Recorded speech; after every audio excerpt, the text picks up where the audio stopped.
ये कार्यकर्ताओं का सम्मेलन है। आप दूर दूर से आए हैं।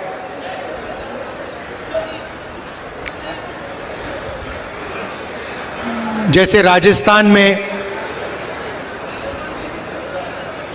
रणथंभौर है, रणथंभौर में अगर आप जाएं, आप गए होंगे, तो वहां पे एक शेर को देखने घंटे लग जाते हैं। मतलब ढूंढो उसको, 6-7 घंटे लगते हैं और फिर एक झलक दिखती है, भाग जाता है। तो आप में से लोग गए होंगे रणथंभौर। यहां पे पहली बार मैंने देखा है कि हजारों बब्बर शेर एक साथ बैठे हुए हैं।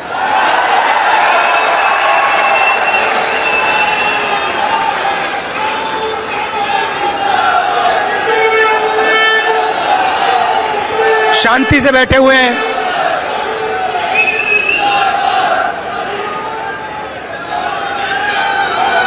नफरत की बाजार नहीं है, मोहब्बत की दुकान है।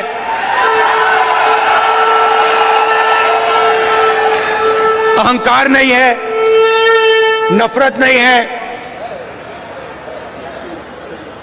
मोहब्बत है, इज्जत है, प्यार है।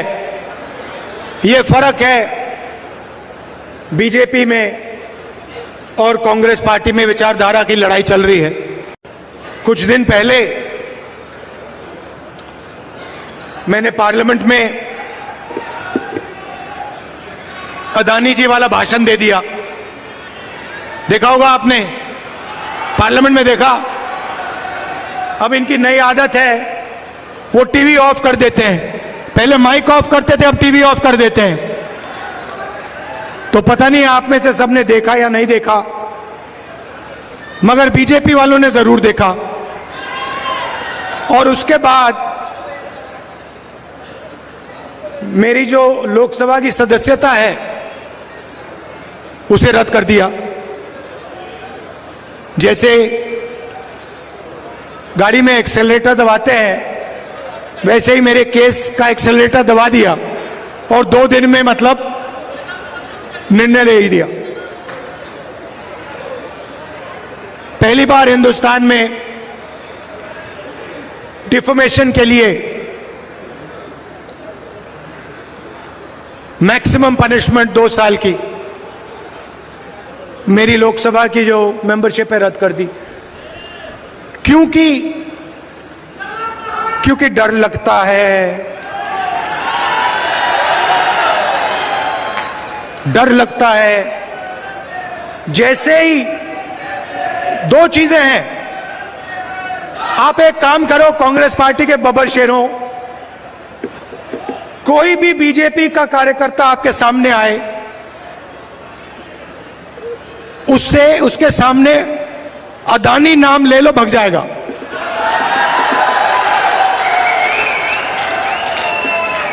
एक से उसको सामने खड़ा कर होगा, आएगा, वो कुछ भी कहे, आप उससे कहो भैया एक बात बताओ, ये आपके जो प्रधानमंत्री हैं, इनके बीच में और अदानी जी के बीच में क्या रिश्ता है? बीजेपी वाला भग जाएगा। तो पैनिक होता है, डर लगता है।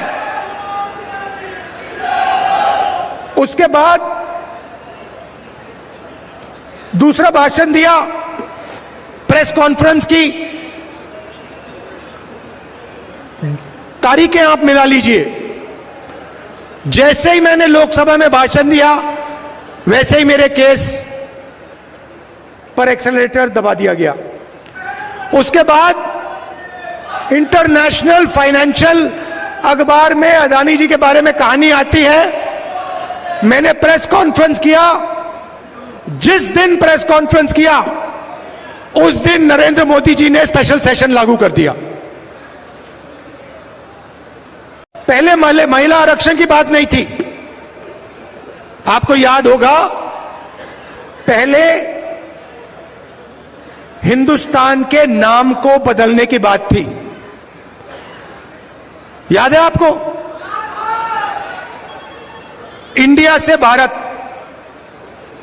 अब पहली बात, कॉन्स्टिट्यूशन में साफ लिखा है इंडिया दैट इज भारत, मतलब दोनों नाम कॉन्स्टिट्यूशन में हैं। मगर ये इन्होंने पहले नया बहाना बनाया, इंडिया वर्सेस भारत। कोई झगड़ा नहीं इंडिया और भारत के बीच में, मगर इन्होंने कोशिश की भैया इंडिया और भारत के बीच में लड़ाई कराओ। थोड़े दिनों में उनको पता लग गया कि जनता इसको एक्सेप्ट नहीं करेगी। जनता ये बात को सुनने के लिए तैयार ही नहीं है। प्रॉब्लम हो गई। अब स्पेशल सेशन में क्या करें? स्पेशल सेशन तो अनाउंस कर दिया, अब क्या करें? चलो महिला आरक्षण की बात करते हैं। अब देखिए, महिला आरक्षण का हमने पूरा समर्थन किया है। राजीव गांधी जी पंचायती राज में महिला आरक्षण लाए थे। हमने बिल का सब पार्टियों ने, इंडिया ने, जो हमारा गठबंधन है, सब पार्टियों ने कहा हम इस बिल को पूरा समर्थन देते हैं। मगर इसमें हमारे 2-3 सवाल हैं, सवाल के जवाब दे दीजिए। पहला सवाल, इसमें ओबीसी महिलाओं के लिए रिजर्वेशन क्यों नहीं किया?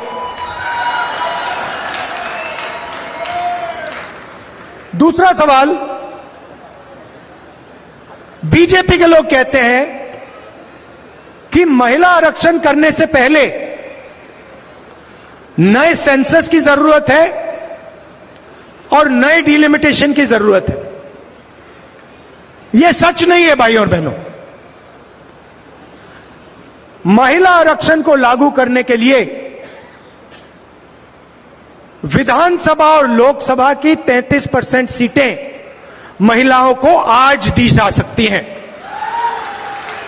मगर इन्होंने बहाना बनाया है। ये चाहते हैं कि महिला आरक्षण 10 साल में लागू हो। हम चाहते हैं कि महिला आरक्षण आज लागू हो।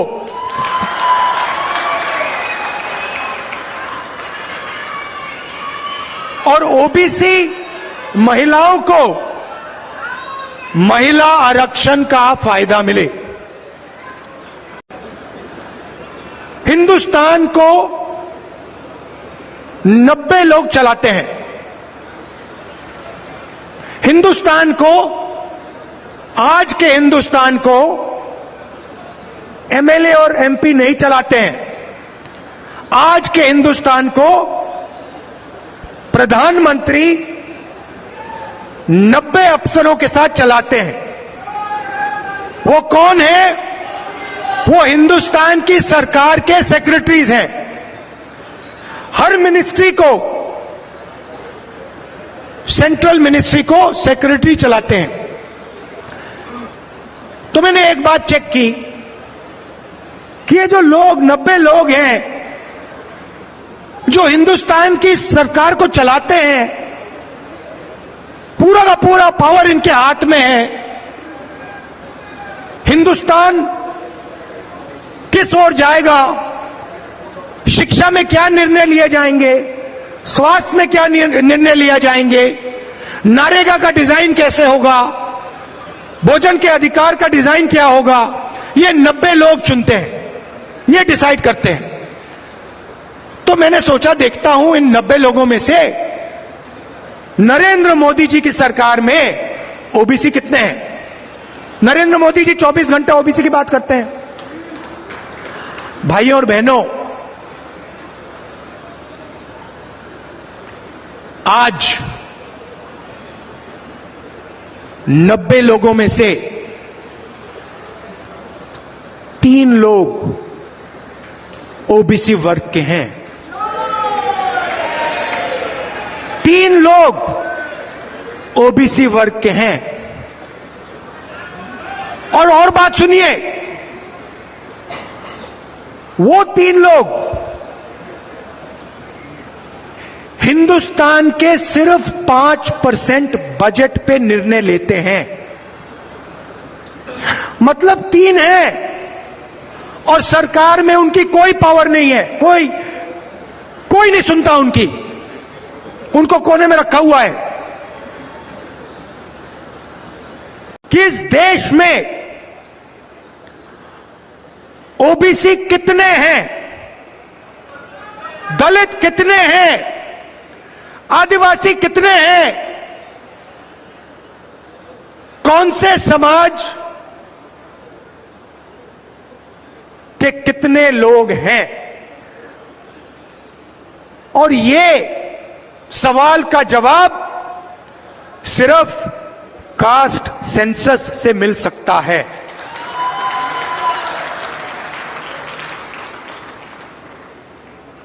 जैसे ही मैंने कास्ट सेंसस की बात शुरू की पार्लियामेंट हाउस में, आप देख लेना, बीजेपी के नेता, बीजेपी के मंत्री सब चिल्लाने लगे, मेरी आवाज को दबाने की कोशिश की। टीवी का कैमरा हिल गया कि देश के ओबीसी को यह पता ना लगे कि हिंदुस्तान की सरकार को जो चलाते हैं, 90 लोग जो चलाते हैं, उनमें से सिर्फ 3 ओबीसी वर्ग से आते हैं। प्रधानमंत्री 24 घंटा ओबीसी की बात करते हैं, ओबीसी की इज्जत की बात करते हैं, तो फिर प्रधानमंत्री कास्ट सेंसस से क्यों डरते हैं? प्रधानमंत्री जी, अगले भाषण में आप हिंदुस्तान को बता दीजिए, कांग्रेस पार्टी ने कास्ट सेंसस किया था, आंकड़े आपके पास हैं, उन आंकड़ों को आप हिंदुस्तान के सामने रख दीजिए, हिंदुस्तान की जनता को दिखा दीजिए। और अगला जो सेंसस है उसको आप कास्ट बेसिस पे कीजिए। नरेंद्र मोदी जी पूरे देश में माताओं बहनों से पैसा छीनकर 2-3 उद्योगपतियों के जेब में डाल रहे हैं। कांग्रेस पार्टी के कार्यकर्ताओं ने राजस्थान की महिलाओं को 500 रुपए का गैस सिलेंडर दिलवाया है, ये भूलिए मत। 100 यूनिट मुफ्त इलेक्ट्रिसिटी बिजली आपने दी। इंदिरा रसोई में 8 रुपए के लिए खाना आप देते हो। मैंने आपको हथियार दिए हैं। चुनाव का समय है, बीजेपी के कार्यकर्ता आपके सामने आएंगे, 2 सवाल पूछिए। कास्ट सेंसस क्यों नहीं करवा रहे हो? अदानी जी को आपने कितना फायदा पहुंचाया, देश को बता दो। हमने आपको स्वास्थ्य दिया, 500 रुपए का सिलेंडर दिया, कर्जा माफ किया। ये आपके हथियार हैं। मैदान में जाइए, सच्चाई रखिए। लोकसभा में एक दिन मैंने देखा बीजेपी के एमपी अंग्रेजी के खिलाफ लंबा भाषण दे रहे हैं।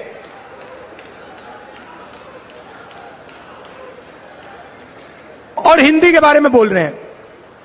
हिंदी सबको सीखनी चाहिए, मगर अंग्रेजी भी सीखनी चाहिए। दुनिया में अगर आप किसी से बात करना चाहते हो, आपको अंग्रेजी की जरूरत होगी। हिंदुस्तान में अगर आप किसी से बात करना चाहते हो, आप हिंदी में कर सकते हो। दोनों की जरूरत पड़ती है। बाद में मैं गया पीछे, सुनिए, बाद में मैं पीछे गया और मैंने उनसे पूछा, भैया एक बात बताइए। सुनिए, डिस्टर्ब मत कीजिए। मैंने पीछे गया, मैंने कहा उनसे, भैया एक बात बताइए, आपने अंग्रेजी के खिलाफ बात की, आपके जो बच्चे हैं वो हिंदी मीडियम स्कूल में जाते हैं या अंग्रेजी मीडियम स्कूल में? इंग्लिश मीडियम स्कूल में जाते हैं। मतलब ये चाहते हैं कि इनके बच्चे अंग्रेजी सीखें और गरीबों के बच्चे अंग्रेजी ना सीखें। मतलब दो हिंदुस्तान बने, इनके बच्चे अंग्रेजी सीखकर अमेरिका जाएं, जापान जाएं, चाइना जाएं, और गरीबों के बच्चे अंग्रेजी ना सीखें और बाकी दुनिया में ना जा पाए, बाकी दुनिया